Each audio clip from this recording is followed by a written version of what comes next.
Bizkaiko metalgintzak beste greba egun bat abiatu du gaurkoan. Hirugarrena lan hitzarmena berritzeko negoziazioak eraginda. 15 bilera egin ondoren, sindikatuek ez dute patronalarekin akordiorik lortu. Goizean goiz hasi dituzte piketeak eta sindikatuek salatu dute ertzaintzaren jarrera bereziki gogorra izan dela. Beste hainbat lagun ere identifikatu ditu poliziak Zamudion. Sindikatuen arabera, grebak erantzun handia izan du gaurkoan ere.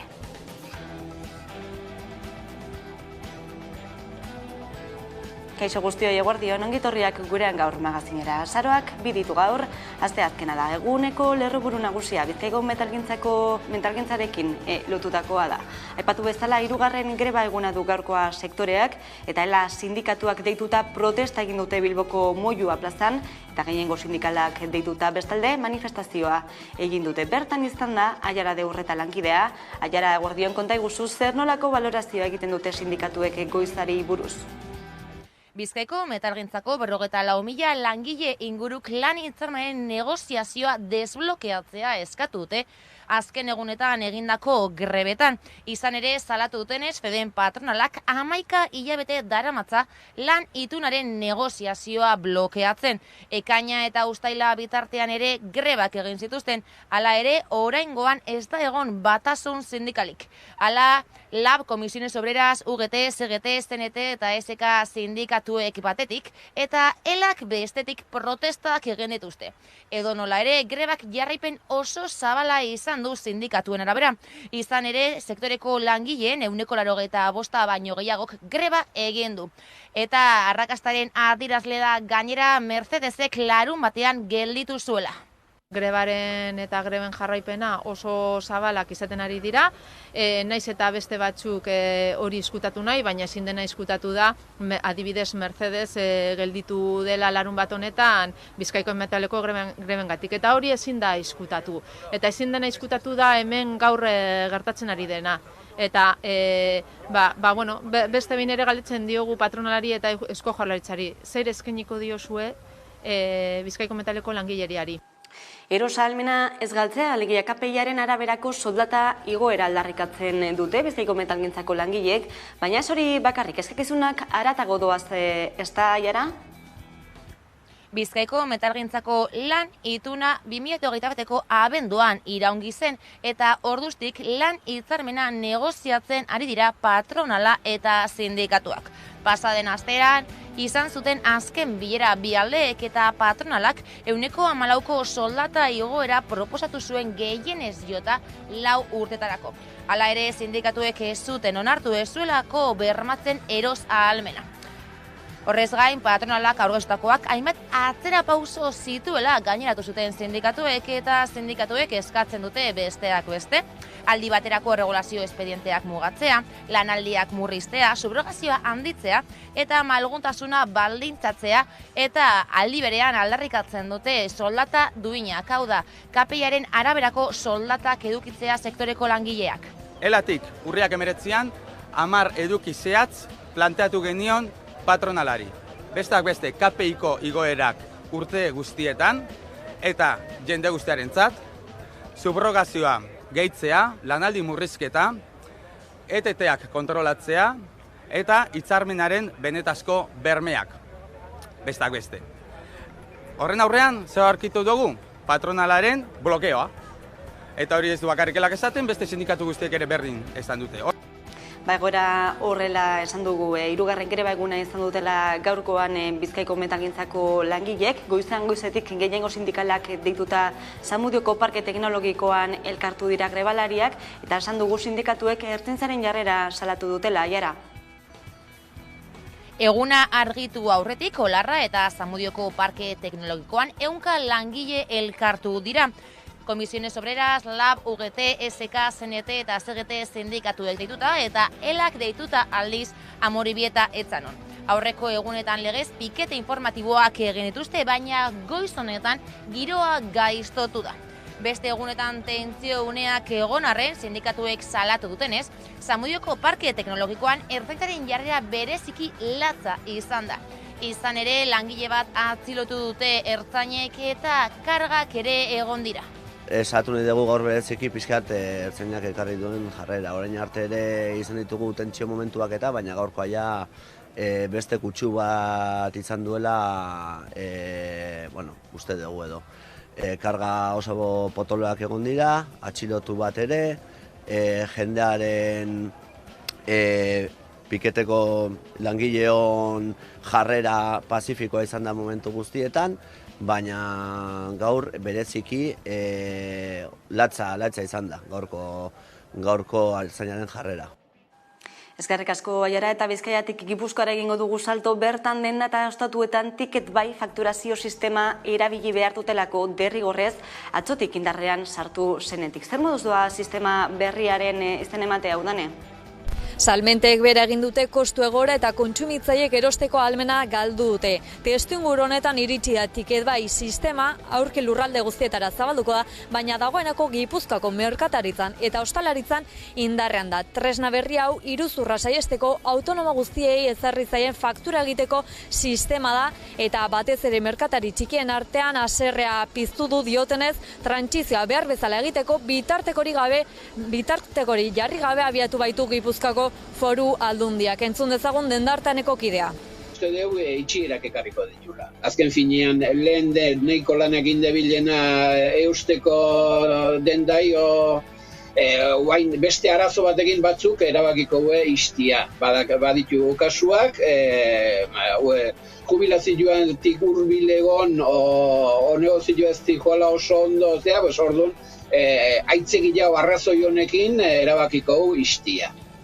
Hoi bai, eta gero bestetik, betikoa, azken finean, hor daude Amazon eta hor daude enpresa hundileoik, hoik ez du tiket baik ezarri beharrik, eta gaina, jakintzazu nun daukaten egoitza fiskala.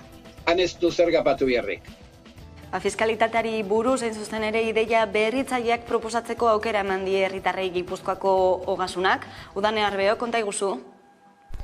Ogasun eta Finantza Departamentuak abian indarrean du azaroaren 4 bitartean ostiral honetara. Bitartean fiskalitatean ideia berriak proposatzeko 2022ko edizioa. Eta 2 sari egongo dira jokoan. Helburuen artean besteak beste iruzurrari aurre egita dute. Eta honen berri izateko, lehiaketaren xehetasunen berri izateko, Irune Jartza Ogasun zuzendariarekin egoteko aukera izan dugu. Ogasun eta Finantza Departamentuak abian jarri du fiskalitatean ideia berritzaileak proposatzeko 2022ko edizioa, Gipuzkoako herritarri irekia. Lehiaketaren xehetasunen berri izateko 11ak Irune Jartza Gipuzkoako Ogasun zuzendariarekin egoteko aukera izan du.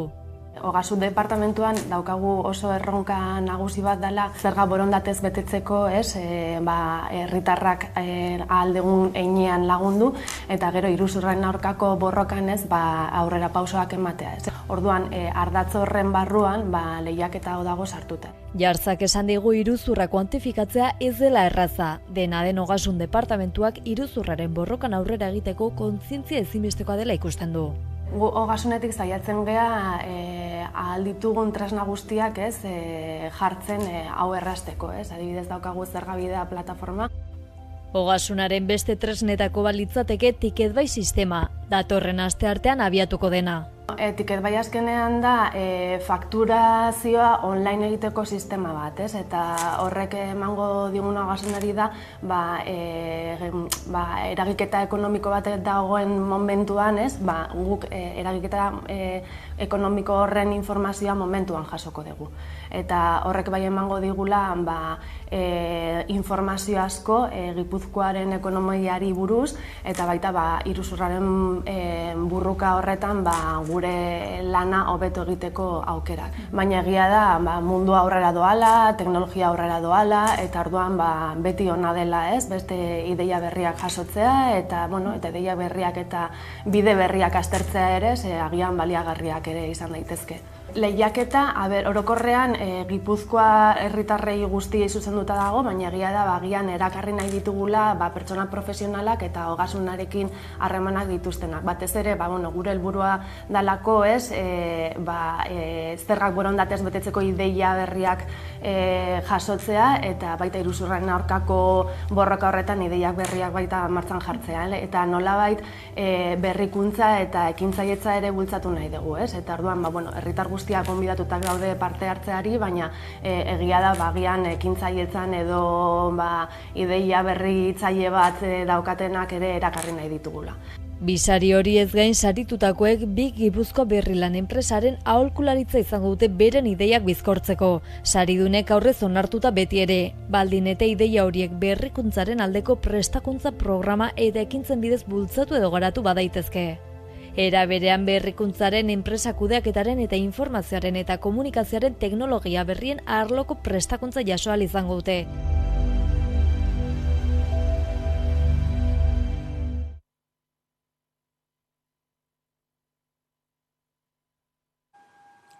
Gai aldatuta, Auzitegi Nazionalak baliogabetu egin du Mikel San Argimiro presoaren 3. gradua etxeratek jakitera eman duenez. Auzitegiak hala Eusko Jaurlaritzako Justizia Salak San Argimirori egindako 3. graduaren aurka fiskaltzak jarritako helegitea onartu du. Presoa Martuteneko espetxera bueltatu da, 20 urte eta erdi daramatza preso, eta 2021ko hasieran bete zituen zigorreko 3 laurdenak. Jada, 6 dira aurten kartzelara itzularazi dituzten presoak.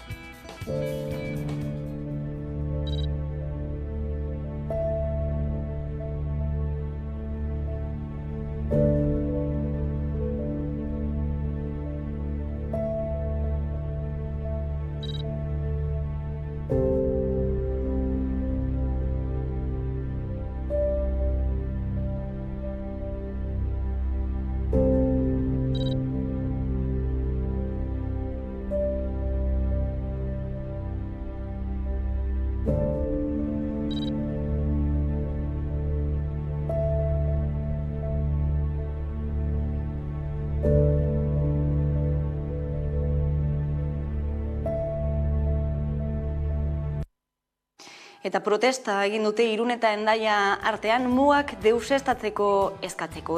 Irun eta Hendaia artean salatu dute, Frantziako jendarmeek etengabeko kontrol bat eduki dutela eta gainera hala jarrituko duela beste 6 hilabeteetan behintzat. Euskal Herria harrera herria dela aldarrikatu dute 20 eragilek baino gehiagok bat egin duten protestaren bidez. Izan ere, Santiago Zubian ezarrita dauden kontrolen antzekoek zenbait pertsonaren joan etorri librea oztopatzen dute, eta badituzte ondorioak Irungo harrera sareak emandako datuen arabera, kontrolak eragotzi eta seguruak ez diren bidetatik muga gurutzatzen saiatzeagatik 9 lagun hil dira azken urteetan. Horietako 2, 2022an.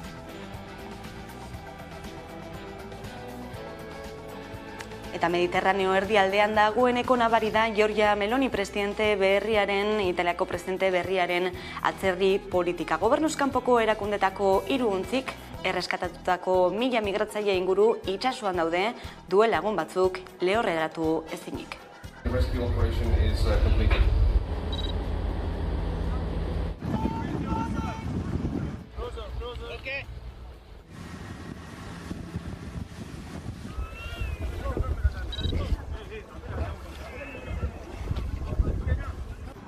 The condition of the wounded?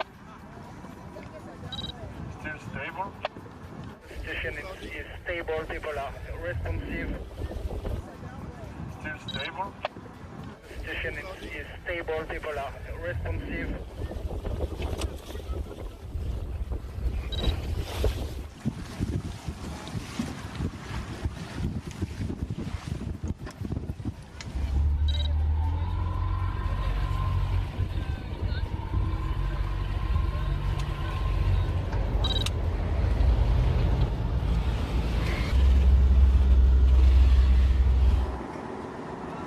Eta Madrilgo gaiak aztertuko ditugu jarraian Inigo Aduriz eldiario.eseko kazetariarekin, pantailaren beste alboan duguna. Eguerdion, Inigo? Eguerdion, Leire. Migrazioarekin lotuta, BBC kateak ateratako dokumental baten arira ezbaian jarri da Melillan gertatutako azken gertatkizun horiek, eta hain zuzen ere Marokoko jendarmeek bidegabe jokatu zutela dio ikerketak. Honek ondoriorik ekarri dezake politikoki? Bueno, nik uste ondorioak ekarri beharko lituzkela, gauza da, BBC kate honek argitaratu duenak, bi ondorio ekartzen dituela, lehenengoa, Espainiako mugetan giza eskubideak urratzen direla, eta bigarren ondorioa da, giza eskubideen urrapen hori izkutatzen zaigula, estatuan bizi garen hori. Eta, bueno, egia da talde batzuek dagoeneko aurkeztu dituztela proposamena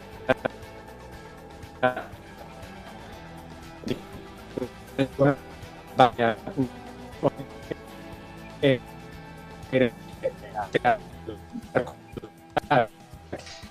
Magistradoaren dimisioaren inguruan edo Margarita Roblesen dimisioaren inguruan eta baino kate honek, Britainiar handiko kate honek argitara atera duena oso larria da, Eta nik uste baita ere larria dela horra ateratzea eta ez estatu mailako telebista batean, Kanpotar telebista batek egin behar izatea horrelako erreportai bat eta ez estatuan, Baina nik uste bi ondorio horiek direla atera daitezkenak. Giza eskubideak urratu dira eta gainera izkutatu zaigu hau. Ikusiko da, honek zenolako dimentsioa hartzen duen. Beste gai bati ere heldu behar diogu gaurkoan, izan ere astelenean honetan ospatu da lehen aldiz kolpe militarraren, gerraren eta diktadura frankistaren biktimak oroitzeko eta omentzeko eguna memoria demokratikoaren lege berriak ezartzen duenaren arabera. Zer nabarmenduko zenuke astelenean gertatutakoaz?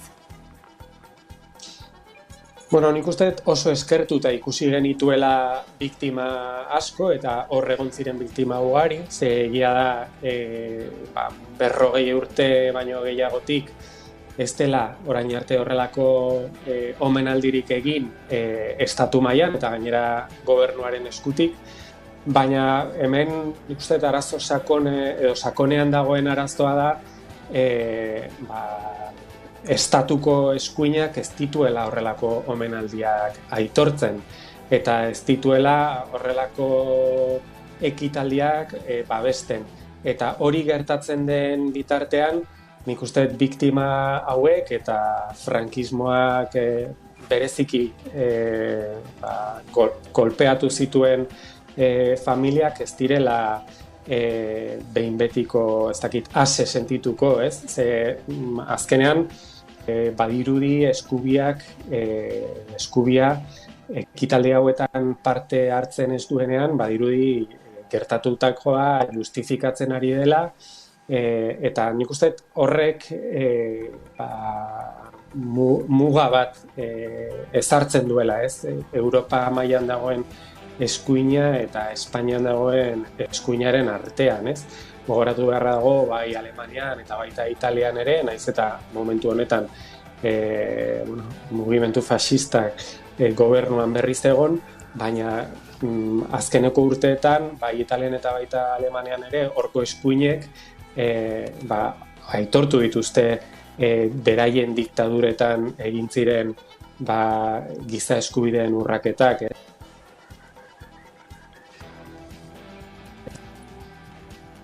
Joaten ari zaigu konexioa, bai. Ez dakit bueltatu den?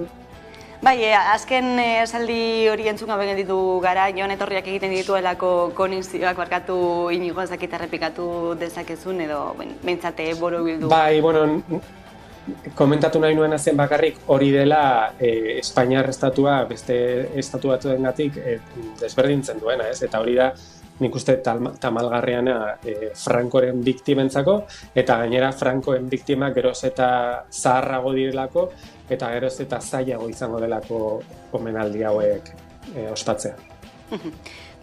Horixe, oraindik ere bidea egiteke memoriaren alorrean Espainiar estatuan, eta eskuina berriro ere beste behin arresi bat jartzen, baina orain honetan botere judizialaren kontseilu nagusian, hain zuzen ere, berritzeak blokeatuta jarraitzen du, zenolako alternatibak egon daitezke hemendik aurrera, Inigo?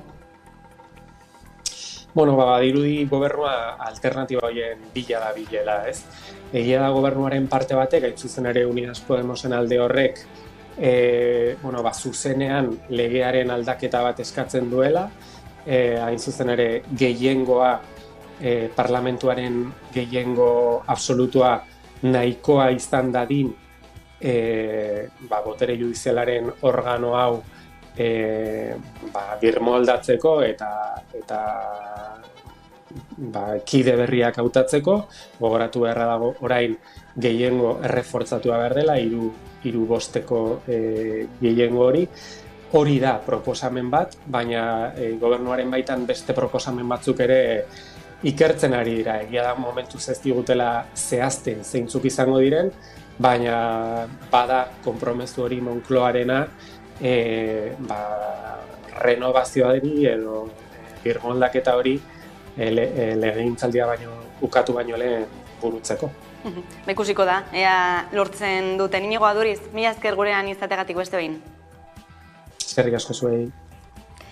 Eta nazioartera begira ere jarri behar gara, izan ere Jair Bolsonaro, Brasilgo jarduneko presidenteak behingoz hitz egin duelako igandeko hauteskundeen inguruan, eta bere porrota edo Lula da Silvaren garaipena aitortzea saiastu bada ere, konstituzioarekin leiala izango dela nabarmendu du. Buruzagi ultraeskundarrak justifikatu egin du bere jarraitzaileen protestak eta kamioilariek errepideetan egindako blokeoak suminaren eta bidegabekeria sentimenduaren ondorio direlakoan, baina kendu txikia ere egin du, inplizituki izan da protesta horiek baketsuak izan behar direla.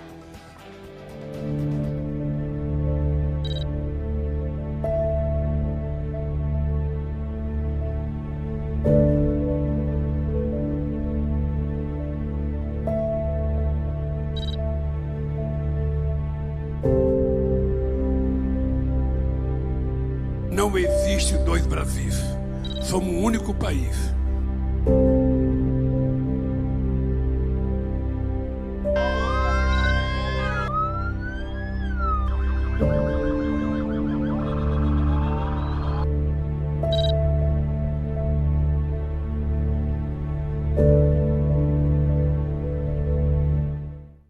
Eta gurera itzuliko gara, kulturaren eskutik Donostiako Museoak arte garaikideko erakusketa kolektibo bat eskainiko die, gatazka belikoek, arraza-arrozoioek edo erabaki politikoek eragindako desplazatuei eta jazarritakoei ere. Udan Arbeo.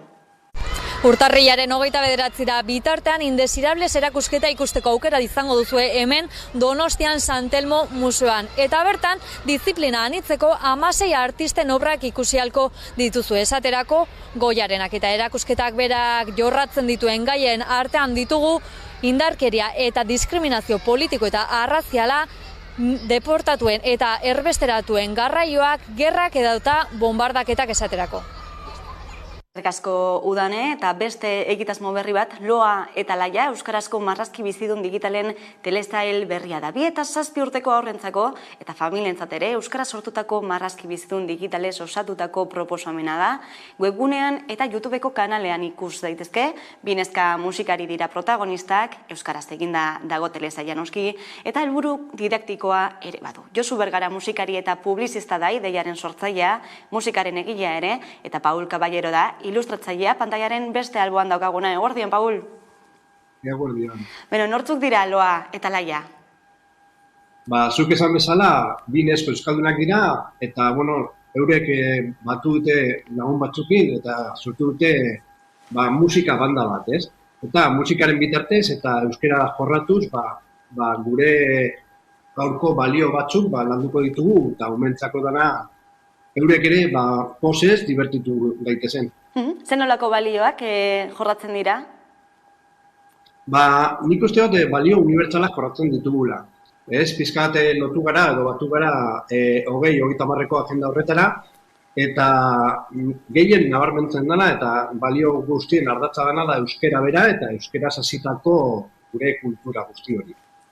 Uste duzue egungo telesailetan, egungo produkzioetan utxune bat dagoela bertan balioetan?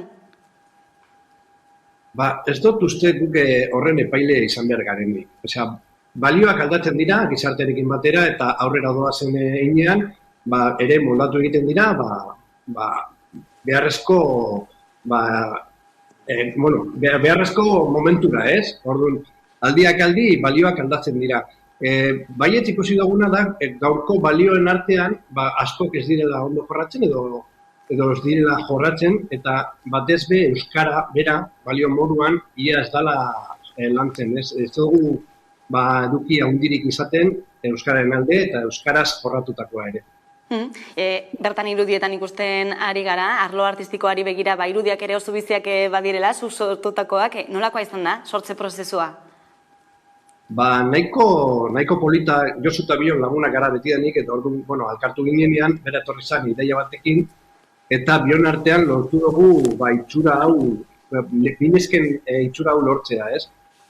Baiet izan dugula, beste jende askoren ekarpenak, hor agertzen dira Leire eta Ane, andereñoak biak, eta, ekarpen onak ekarri dituzte, eta hausnarketa txiki horren, ostean, sortu genituen azkeneko pertsona hauek, eta nik uste dut direla oso egokiak horrentzako, eta baita helduentzako ere, ez? Osea, danontzako egindakoa da ere. Aipatu dugu, marrazkibizun digitalak direla, webgunean ikusgai bai, baina YouTubeen ere bai, zergaitik autu hori? Nik uste dut, zabaltzeko modua egokiena dalako, ez? YouTubeen, gu biok badauzkagu seme alabak, eta YouTubeen ikusten dituzte eduki asko, YouTubeen ere ez dugu aurkitzen euskerazko edukiak, badira, baina askok sartu dit, eta nik uste dut, zabaltzeko modu hona dela, nahiz eta gure ekimena pribatu izan, eta danon euskura egoteko egokia dela ere YouTube eta Spotify eta irekian dauen edozein kanalez. Bertan, beraz, ikusgai produkzio berria, euskara ardatz eta balioak ardatz ere. Paul Caballero, mila esker. Zuei. Eta kulturarekin jarraituta, bertso txapelketa nagusirako lau finalaurrekoak ospatzen ari dira egunotan. Finalaurrekoen bigarren itzulirako txartela lortu du Oiana Iguaranek, Don Ibani Garazin, eta finalaurrekoetarako hurrengo saioa azaroaren 5ean izango da Irunen.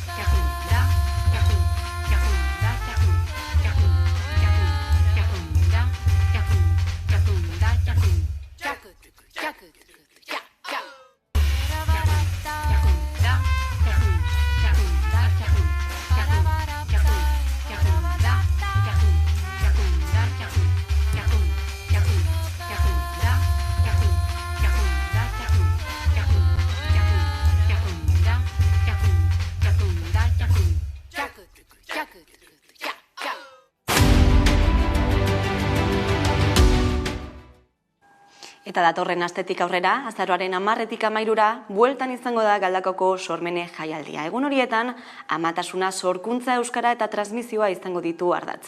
Euskara erdigunean, kulturaren sormen arloko egitasmo berritzaileen plaza da sormene, emakume sortzaientzako euskaldunen lanak nabarmentzea helburu duena. Informazioarekin usten zaituztegu, eta segituan sormeneri buruzko xehetasun gehiago, Gotzon Barandiaran sormeneren zuzendari artistikoaren eskutik orain arte. Berriak labuzaren ondoan.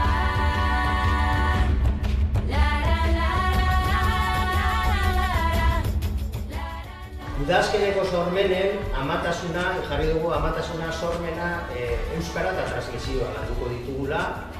Transmisioa eta euskara dira gure lan ildo eta ardatzak egiten dugu guztian, sormena ere bai, eta horri ditu diogu amatasuna. Zergatik ikusi dugulako azkeneko urteetan, asko plazaratu direla amatasuna, sorkuntza eta euskara arilkatzen dituzten kultur proposamen. Bideak doinuak daramatzagu kolkoan, ilargi berriak laguntzaren ondoan. Kaixo, gaur sakanako Irurtzun, Izurdiaga eta Etxarren eragoaz. Bazatuzte gurekin? Guazen! Laurma artean ta ezin urtean triste nabil oien itxun dute.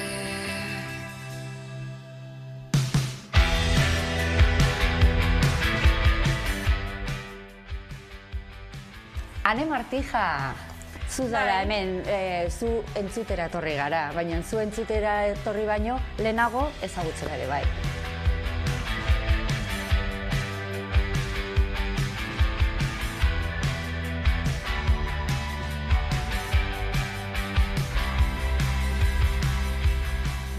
ziet esan oraindik ikusentzule, norekin nagoen, Nerea balda. Zurekin agozta. Hori da. Irurtzundarra. Irurtzundarra. Betidanik. Betidanik.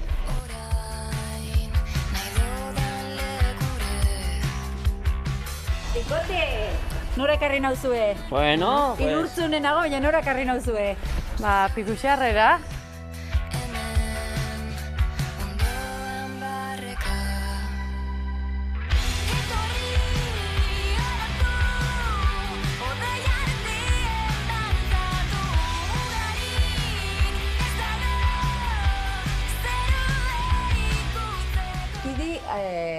Dituzue, dantza talde bat duzue, baina baita izaki mitologikoak.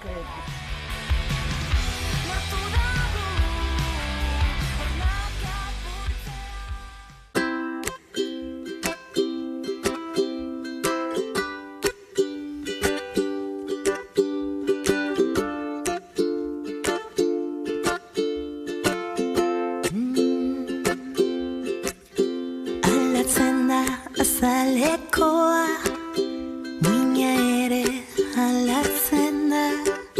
aldatzen da pentsaera, munduan den aldatzen da, klima aldatzen da aroz, eta taldeak zelaiz, den aldatzen da beraz, ez erritu aldatzen banaiz, eskuz esku aldatzen du, dirdira diamanteak, txoriak abia eta arnasa amoranteak, ibiltariak bidea aldatu egiten du maiz, den aldatzen da beraz, ez horritu aldatzen banaiz.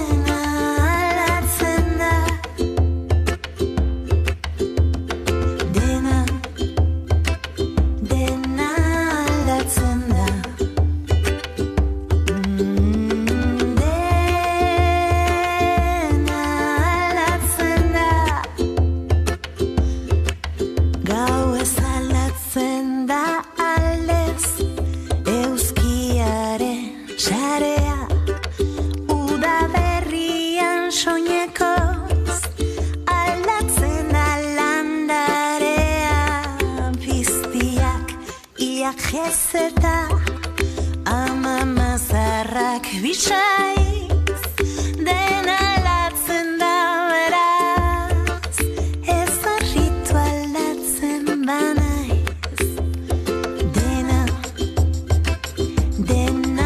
aldatzen da,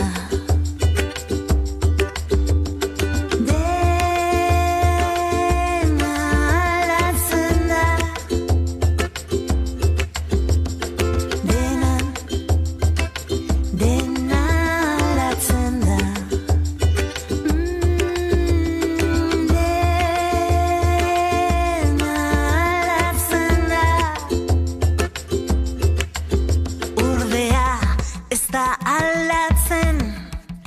Zergatik nire grina, nire herriaren memoria, nire jendearen mina.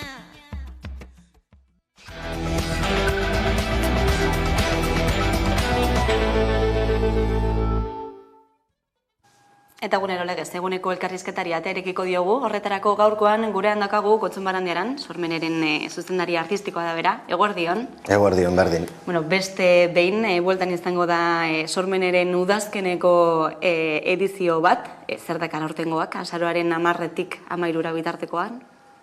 Bai, bueno, eskema antzekoa mantenduko dugu, aurreko urtetako eskema antzekoa mantenduko dugu, goizetan azaroaren 10 eta 11an Galdakaoko ikastetxe batzuetako ikasleek parte hartuko dute ilustrazio tailerrean Eider Eibarrekin eta dantza tailerrean Oier Ara Olasarekin.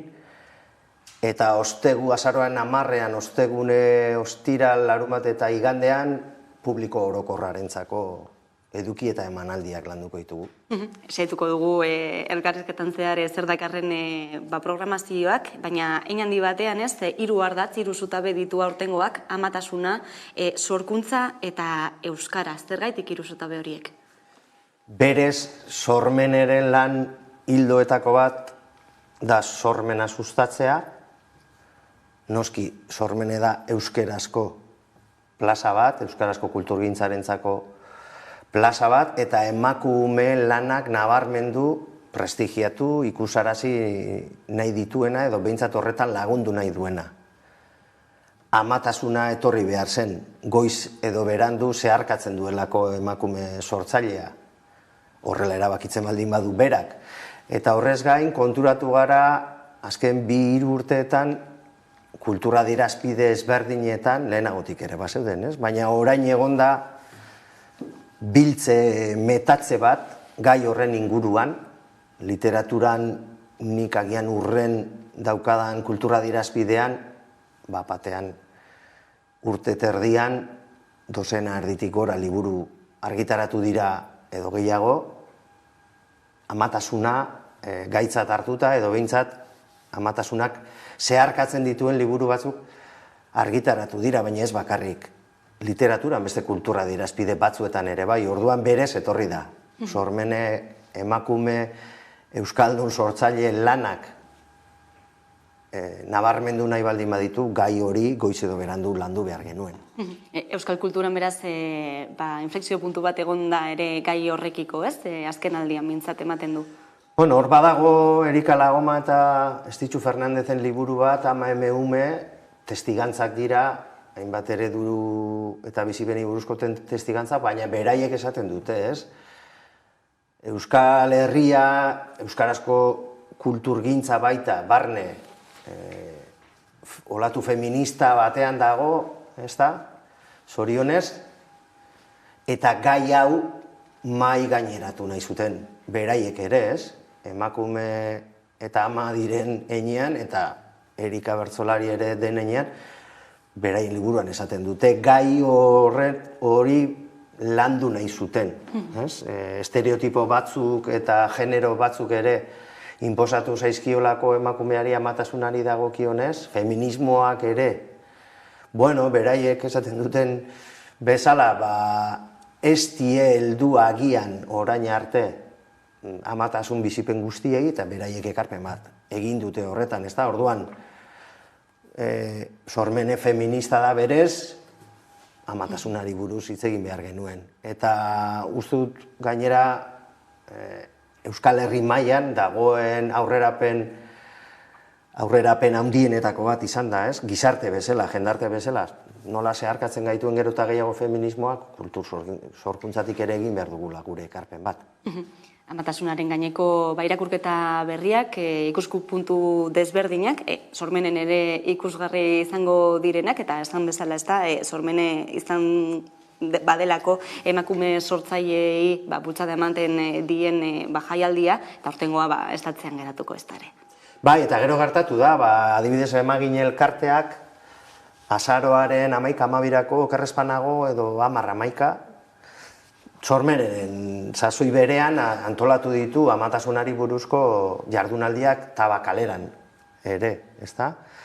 Eta larungo gainean, Kaiolan egite dituzte residentziak, kultura residentziak, eta jakin bezain laster bertako arduradunak Itziar Elias aktoreak idatzi zidan esan gu ere hori lantzen ari gara, eta esan aukera daukasunean posible dela ama izatea eta sorkuntzari ekitea, esan zegoelako bera, aktorea da, eta 4 umeren ama okerrezpanago, eta Naia Zubeldia ere handago, beste 3 umen ama dena sorkuntza bete-betean ari dena, eta berak esan zian gai hori oso interesgarria da, eta gainera plazaratu behar dugu, eta gure ikuspuntua da posible dela, ez da?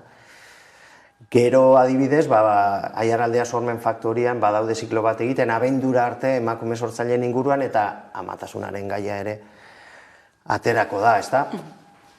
Oso testu inguru sasoi eta testu inguru sozial eta politiko uste dut aproposean gertatzen ari dela hau. Eta ez da bakarrik sormen, ez? Lehen esan dituen eragile horiek guztiak ari direla. Eta oso gogo eta beharrezko eta oso magitzu eta patxadas egitekoa da. Eta lehen esan dudan bezala uste dut euskarazko kulturgintzatik ekarpena egin diezaiokegula gu gizonok antolatzen edo behintzat laguntzen eta gure ekarpena egiten dugun eskutik, eta emakume sortzaileek zer esanik, ez da? Nik gogoratzen dut anarik baduela Amua izeneko abesti bat, ama izan edo ez auto horren inguruan. Niri behintzat entzun nuenean inpaktu handia egin zidana, eta oraindik ere zuzena entzuten dudanean inpaktu handia egiten didana, ez da? Eta gogoetarako bide asko zabaltzen dituena. Sasoia aproposa da, eta uste dut guk aprobetxatu behar genuela. Euskarazko sorkuntza, hori zera ardatze nagusia sormenen ere, eta programazioari begira emanaldi berezi bat egongo da honekin lotuta, azaroaren 10ean, ostegun arratzaldean, Euskaraz sortu izenburua izango duena, eta Euskaraldiaren aldeko saio bat izango dena. Bai, guk berez hasieratik eduki dugu asmoa eta dugu beste eragile batzuekin elkarlanean aritzeko, bai Galdakaoko eragileekin, bai Galdakotik kanpoko eragileekin, adibidez aurten geuretik sortuakekin ere, udalbiltzaren egitasmo beka horrekin ere, elkarlanean antolatu dugu emanaldi bat, gero aipatuko duguna, Euskaraz sortu, Euskaraldiaren alde, Euskaraldi hasiko delako sormene amaitzen den aste horretan bertan, berezkoa da. Elkarlana, sormen eta Euskaraldiaren artean, guk Euskaraz sortzearen aldeko autu egiten dugulako, eta Euskaraldiak egiten dugu, egiten du behintzat Euskaraz eroso bizitzeko autuaren aldeko aldarria. Euskara sorkuntza sormeneren oinarri eta abia puntuan dago, eta jaiotzan dago, hizkuntza bat bere kultur adierazpiderik gabe hizkuntza batek ez dauka irauterik, eta gure kasuan euskarazko kulturgintzak ezin du iraun euskararen berreskurapenik gabe, normalkuntzarik gabe, eta kontrara euskarak ezin du normaldu eta ezin dugu berreskuratu euskarazko kulturgintza osasuntzu ez badago, ez? Orduan, uztartze, biltze lan naturala, hori bai naturala da, euskara eta bere kulturgintza.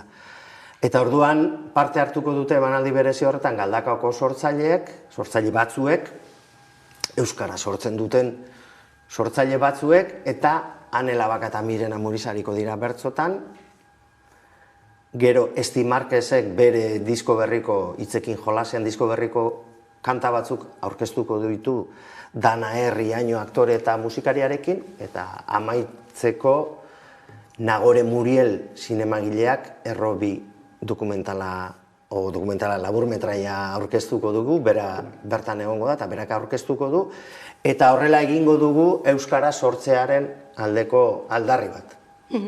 Askotan nabarmendu duzu ez, Euskararen transmisioan edo sortzearen Euskaraz sortzeko transmisio horretan hutsune bat dagoela edo haustura bat gertatzen ari dela hor nonbait, uste duzu hura berreskuratzeko saiakerak fruitu ematen ari direla dagoeneko?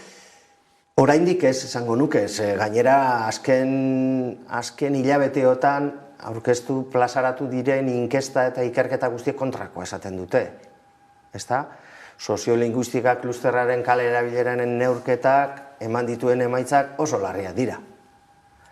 Oso denbora gutxian asko egin du bera kaleko erabilerak, asko izugarri, hain denbora gutxian. Leku askotan, 7, 8, 9 puntu uraino, ez? Hori oso kezkagarria da, eta horrek noski eragina dauka euskarazko kulturgintzan lehen esan dugunagatik, ezin delako hizkuntza bat eta bere kulturgintza bereizi. Gero eta gehiago jasotzen ari gara, eta guk ere ematen dugu pausoa ikusentzunezkoetara, eta hor, ikustea besterik ez dago, pantailak euskaraz bezalako ekimen batek argitaratzen eta ematen dituen datuak zeintzuk diren, UEMak ere egin du bere udalerrietan azterketa eta euskaldunenak diren ingurune horietan ere ikusentzunezkoetan gaztek erdaretan konsumitzen dute kultura, beraz, datuek esaten dute ezetz. Eta horrek esan nahi du dena daukagula irabazteko, guk behin eta berriz aipatzen dugun bezala, dena daukagu irabazteko, eta elkarrekin kulturgintzaren ekosistema osatzen dugun artean lan egiten baldin badugu, irabaz dezakegu galtzen ari garena orain, eta oraindik irabazteke duguna, baina egoera ez da ona. Egoera ez da bat ere ona. Zenolako erronkei aurrekin behar diote euskal sortzaileek, geroz eta mundu globalizatuago batean?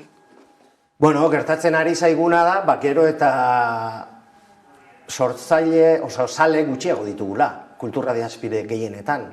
Orduan, gero eta gutxiago baldin baditugu zertarako sortuko dugu, zertarako plazaratuko dugu sortzen duguna. Euskaren erabileraren beherakadak eragin zuzena dauka. Gure lanean behintzat plazaratzeko autua egiten dugularik. Bakoitzak bere etxean sortzea erabakitzen baldin badu berarentzat bakarrik, bakarrizketa bat egingo du, baina nahi duenak partekatu sortzen duen hori herrikideekin, euskaraz hartzaile gero eta gutxiago dago eta eukiko ditugu, espaldin bada egiten hemen euskalduntza alfabetatze masibo bat, euskararen universalizazio esaten den hori, euskararen erabilerak espadu asko egiten gora, espadago hizkuntza politikarik horretarako, eta hizkuntza politika kultur politika da Euskal Herrian, eta hizkuntza politika hezkuntza lege berrian adibidez euskarazko kulturgintzaren transmisioa bermatzea da, hor espada bermatzen, behintzat Araba, Bizkaia eta Gipuzkoan izugarrizko atzerakada gertatuko delako oso urte gutxian. Espadugu bermatzen euskarazko kulturgintzaren transmisioa. Eta espadugu euskarazko kulturgintzaren transmisioa bermatzen euskararen erabilera belaunaldi berriengan nik oso zail ikusten dut. Arte adierazpideak direlako, kultura adierazpideak direlako, emozionalki garatzeko bitartekorik eta behinena. Bueno, orduan egoera horretan ari garagu, eta gure helburua behintzat ahalik eta elkarlan handiena bultzatzea da, eta perspektiba global eta integral bat eukinda. Ezin dugu hezkuntza, hizkuntza eta kultura politikarik bereizi edo industria politikarik osotasunean landugu behar dugu dena, ezta? Eta hizkuntza politikak eragin behar duen bezala denean, kulturgintzan ezinbestean eragin behar du, hezkuntzan ezinbestean eragin behar du, industrian ere ezinbestean eragin behar dugu, horretarako lan egiten duten, edo arlo horretan lan egiten duten kultur ekosistemako eragileek duin bizi ahal izan dezaten, ez? Zer esanik ez, sortzaile hon baldintza laboralei dagokien, ez? Egunen batean prekariedade eterno honi, endemiko horri, eman beharko diogu konponbide bat.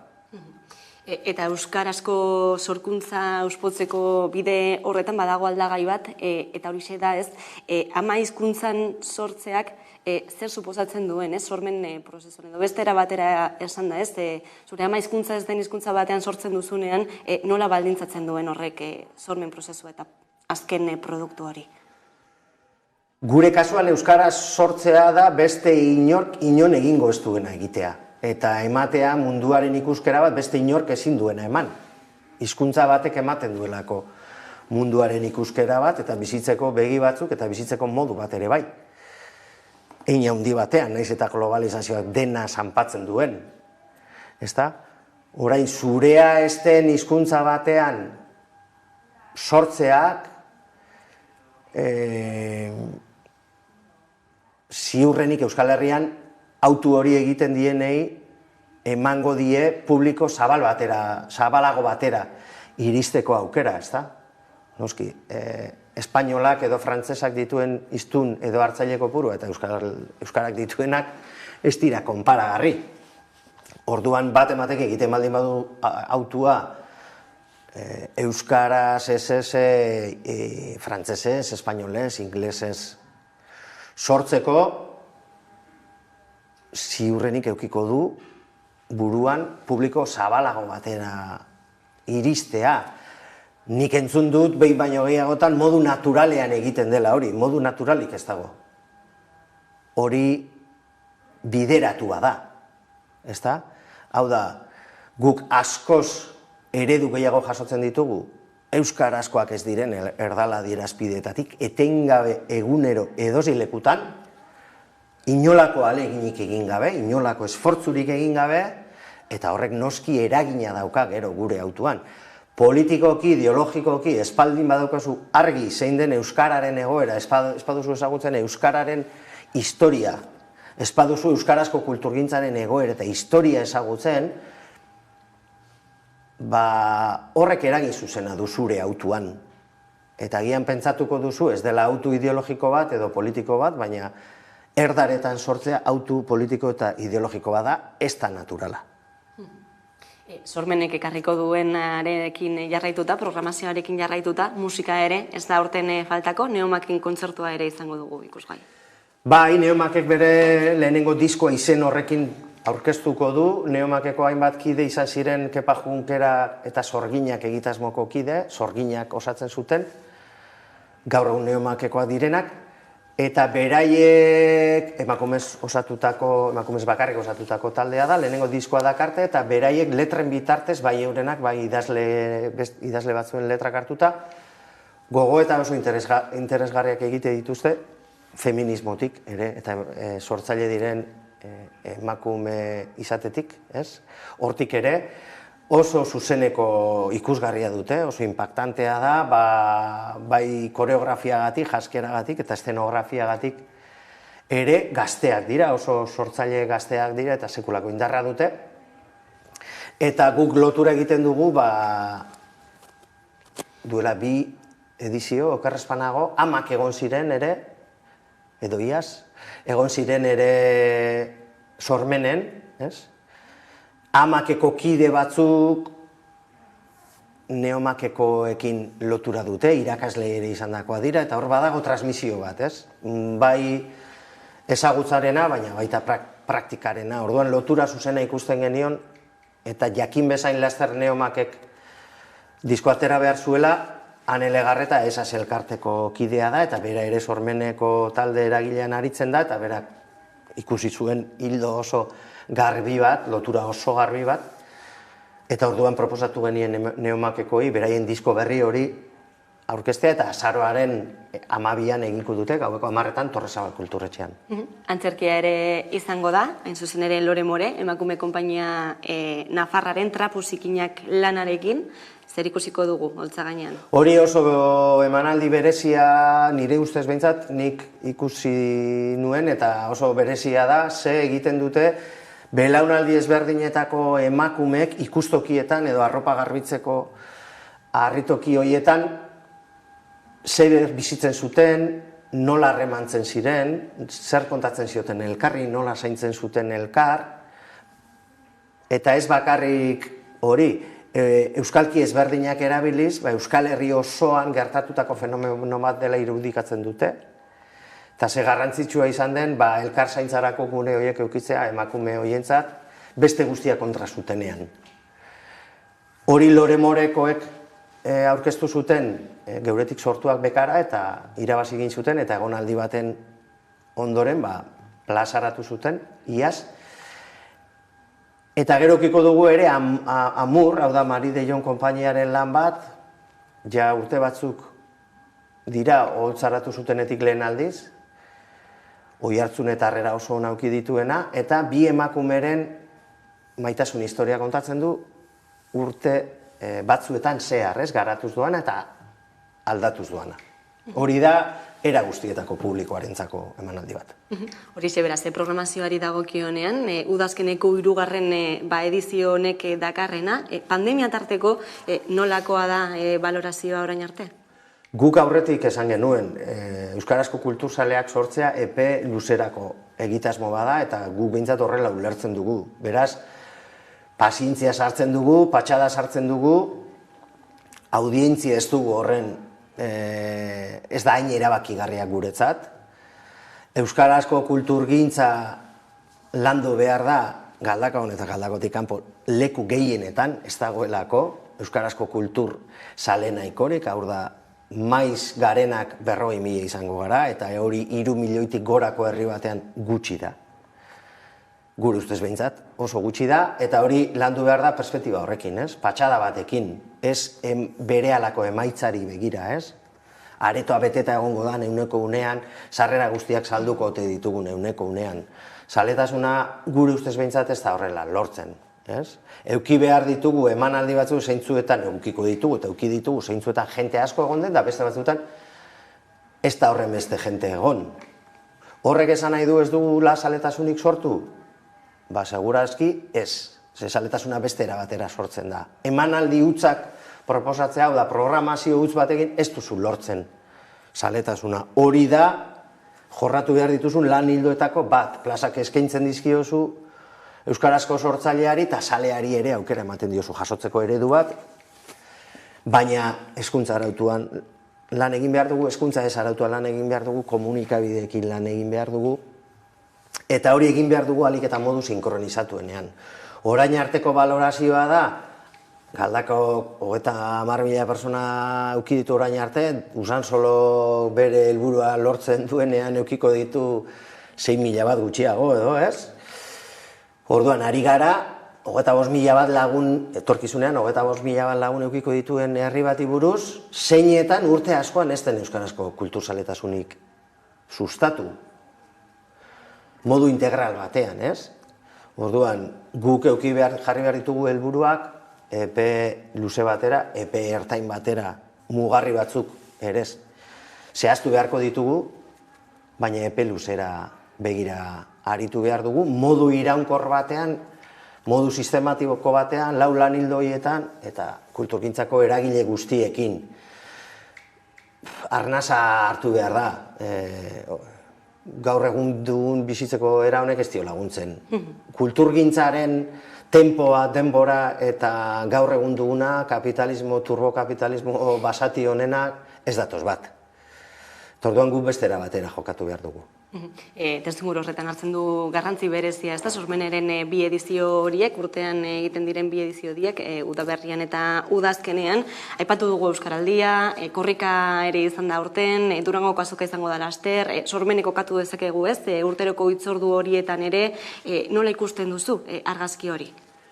Bueno, bai, aspaldi ari gara, ez da, gero badago literaturia, orain azpitin daude antzarki topaketak 40 urte.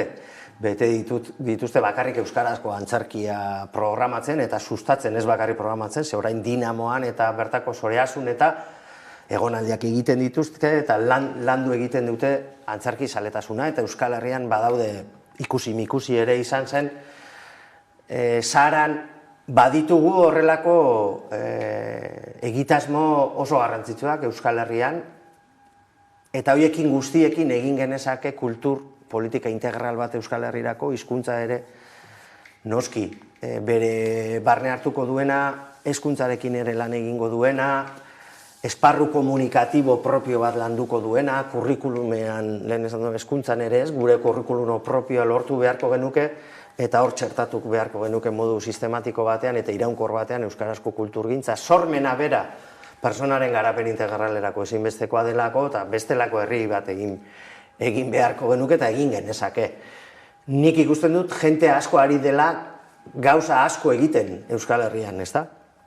Ari gara pixkanaka biltzen, adibidez hezkuntza lege berriaren zirriborroaren inguruan kezkatuta gaude hainbat eragile Euskal Herri mailan, eta gure proposamen bat lantzen ari gara plazaratuko duguna, ari gara apurka elkarrekin lan egiten, nik uste dut askoz gehiago saretu beharko genukeela, gure artean, eta aukera dugula, gure arteko distantzia fisiko ez delako horren bestekoa, eta ideologikoa izan beharko litzatekelako asko zurbilagoa, naiz eta anitza izan asko zurbilagoa, behintzat helburu komunei begira.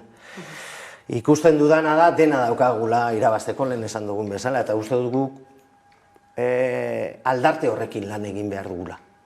Aletxo hori jarriko duzu sormenetik datorren astean, azaroaren 10-etik 13 bitartean, Galdakaon Gotzungoarandiaren sormeneren zuzendari artistikoa. Eskerrik asko, Amaika Telebistara. Eta tarte baten ostean itzuliko gara, egunero Legesola zaldiari bide emateko. Gaurkoan gurean izango ditugu Alaitz Argandoña eta Miguel Aizpuru, orain arte.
Ilargi berri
Eta gunero legesoldesaldiari ekingo diogu, horretarako gaurkoan gurekin ditugu Alaitz Argandoña, eguerdion. Eguerdion, Leire. Eta Miguel Aizpuru, eguerdion. Eguerdion, ziren.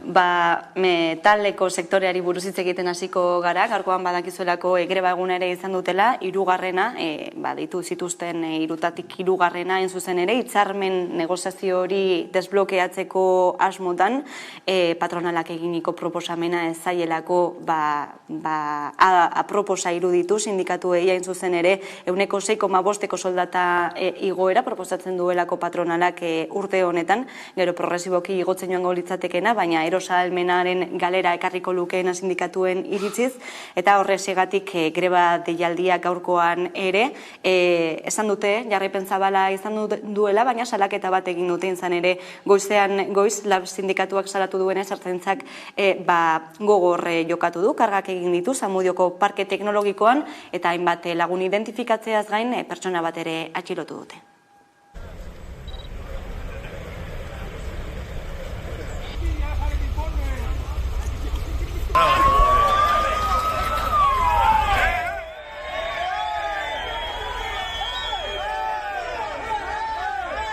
Grebaren eta greben jarraipena oso zabalak izaten ari dira, naiz eta beste batzuk hori izkutatu nahi, baina ezin dena izkutatu da, adibidez Mercedes gelditu dela larun bat honetan Bizkaiko metaleko grebengatik, eta hori ezin da izkutatu. Eta ezin dena izkutatu da hemen gaur gertatzen ari dena. Eta beste behin ere galdetzen diogu patronalari eta Eusko Jaurlaritzari, zer eskainiko diozue Bizkaiko metaleko langileriari? esatu nahi dugu gaur bereziki pixkat ertzainak ekarri duen jarrera. Orain arte ere izan ditugu tentsio momentuak eta, baina gaurkoa ja beste kutsu bat izan duela, uste dugu edo. Karga oso potoloak egon dira, atxilotu bat ere, jendearen piketeko langileon jarrera pazifikoa izan da momentu guztietan, baina gaur bereziki latza izan da gaurko ertzainaren jarrera. Ikusi ditugu irudiak ere, koska batek goraka egin duela tentsioak metalgintzako greban, nola ikusten duzu egoera eta nola askatuko da korapioa, dagoeneko 15 bilera izan dutelako, akordiorik gabe, aipatu dugu, greban daudelako langileak, eta momentuz hitzordu berririk ere ez dutelako mahai gainean. Ikusten dut, aprobetsatzen dutela batzutan, olako kargak eta olako gauzak egiteko, batez ere parke teknologikoan daudelako, hemen Bilbon nolako bat egitea gaurko mobilizazioan, esen onartuko hain errez, hori ikusten ez dena, edo nik uste dut komunikabide gutxietan ikusiko denez, ez dakit ausartzen diren haratago joateko. Eta beste aldetik nik uste dute betikoa, lan baldintzen aldeko mobilizazioak beharrezkoak dira, bestela mugimenduak ez dauz, eta beti esaten duguna, eteginak gora doaz, eta kontrakoa, gora joaten bitartean, langileen lan duinak ez dira hobetzen, ez? Bai, egia da, kontestu honetan, krisi ekonomiko kontestu honetan, gero eta gehiago ikusiko ditugula horrelako protestak, horrelako liskarrak eta horrelako karga polizialak, ez da. Eta gainera, Bizkaiko metalaren arazoa aspalditik dator, liskara hau, borroka hau, EAN ere orokorrean, baina esan behar dugu, adibidez, Bizkaiko hitzarmena, oraindik ez dela errenobatu, baina adibidez alderatzen baduzu, Gipuzkoan dagoen hitzarmenarekin eta lan baldintzekin eske askoz eskasagoa da, Bizkaikoa, orduan, nik guztiz ulertzen dut, baldintzak hobetu nahi izatea, areta gehiago daukagun, kontestuarekin, inflazioarekin, eta momentuz, patronalak eskaintzen duena, nik esango nuke pobrea da, eske ikusita zenolako inflazioa daukagun, beraien eskaintza hau momentuz nik ulertzen dut ez dela onartuko, ez da. Gainera, ikusten da, greba honek babes handia duela. Sindikatu guztiek dauz greba honetan sartuta. Egia da, kasu honetan ela bere aldetik joan dela, baina hor dago bebai, Euskal Herriko sindikatu guztiak hor dauz, borroka honetan dauz. Orduan nik esango nuke, bai jarraipena oso altua dela eta presio hori jarraituko duela, ez da. Ni, bai, uste dut momenturen batean patronalak zer interesgarri eskainiko duela. Ez dakit, greba egun gehiago ikusiko dituela, igual aste honetan bertan beste oferta berri bat ikusten dugun, ez? Nik esango nuke azkenean, metala oso sektore ezinbestekoa denez Bizkaian akordioren bat ikusiko dugula, baina momentuz oso goiz da.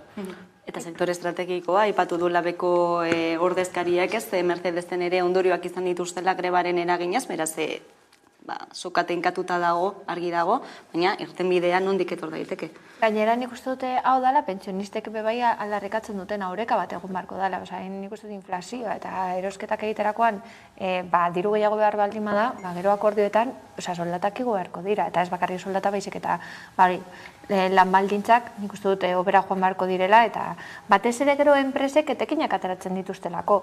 Eta hori ondorio bat euki behar duela langileen bizimoduan. Claro, hori da, gainera hori, enpresa handi guzti hauek, adibidez ITP bezala, edota Tubacex, etekinak izan dituzte oso altuak, urteak zehar gainera, eta gero arazo estrukturalak euki behar dituzte da, etekin horiek, txarto kudeatu dituztelako, eta ez dituztelako berriro inbertitu beraien enpresetan, baina etekinak hor daude, hor jarraitzen dute ere. Orduan ez da ulertzen, etekin horiekin, kaleratxeak ikustea, edota lan baldintzak pobretxea, ez da hori, ezin da onartu, ez da? Orduan nik ulertzen dut guztiz, greba hau errerantz juten bada, ez da? Ikusiko dugu, hau, azken eguna da momentuz, baina, nik ez nuke esango beste mobilizazio batzuk ikusiko ditugun laster. Bai, ikusiko dugu zen norabide hartzen duen metalgintzako sektorearen greba honek, baina baita ere beste sektoreetan egiten ari diren protestak, hain zuzen ere, egoera berberan daudelako. Beste gai bati ere helduko diogu, eta horixe da, Irunetan Daia artean egin dutelako protesta hainbat herritarrek hain zuzen ere mugen itxiera hori zalatzeko, 9 pertsonek galdu dutelako bizitza, muga hori pasatu nahien, migrazio bidean, azken biak urte honetan bertan izan dira gainera, mugak apurtu, zubiak eraiki izan da leloa, hain zuzen ere Macronek muga horiek istea beste 6 hilabetez gutxienez adostu duelako, ez da? Nola ikusten duzue zuek egoera?